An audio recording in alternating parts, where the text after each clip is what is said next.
Steve's spooky surprise. It was a dark and stormy Halloween night. Rain pattered against the window panes, and the wind howled like a hungry wolf. Inside, it was cozy and warm. 15-year-old Vlad and 10-year-old Mike had a plan. A spooky plan.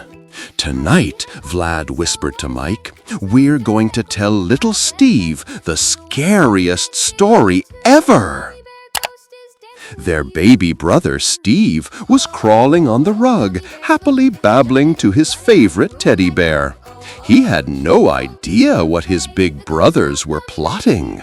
Mike giggled. He's going to be so scared. Vlad just grinned, pulling a box of old puppets from under the sofa.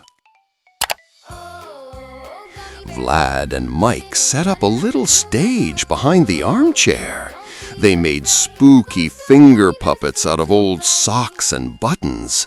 There was a ghost with googly eyes, a vampire with pointy paper teeth, and a very wobbly-looking monster. "Ready?" Vlad asked, wiggling the ghost puppet. "Gather round, little Steve," Mike called in a deep, booming voice. "It's time for a tale of terror." Steve crawled over, his eyes wide with curiosity. He sat in front of the little puppet theater, ready for the show. The show began. "Ooh!" wailed the ghost puppet, dancing in the air. "I am the ghost of the gummy bears, and I've come to haunt your candy." Steve just giggled and clapped his hands. He thought the ghost was funny. Next came the vampire. "I want to drink your apple juice," hissed the vampire puppet, its paper fangs flopping. Steve reached out and tried to grab the puppet, making happy gurgling sounds. He wasn't scared of the vampire either. Vlad and Mike were getting frustrated. "This isn't working," Mike whispered. "He's not scared at all." Vlad had one last idea.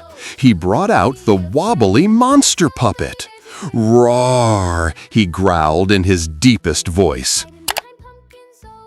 The monster puppet jumped out from behind the stage. But just as it did, Steve did something unexpected. He took a deep breath, puffed out his cheeks, and let out a tiny but very loud boo!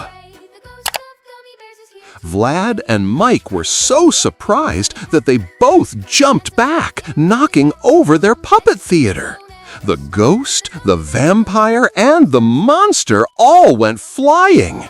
They looked at Steve, who was now giggling uncontrollably. From that day on, Vlad and Mike knew that their little brother Steve wasn't so easy to scare. In fact, on that dark and stormy Halloween night, it was the little brother who had played the biggest trick of all.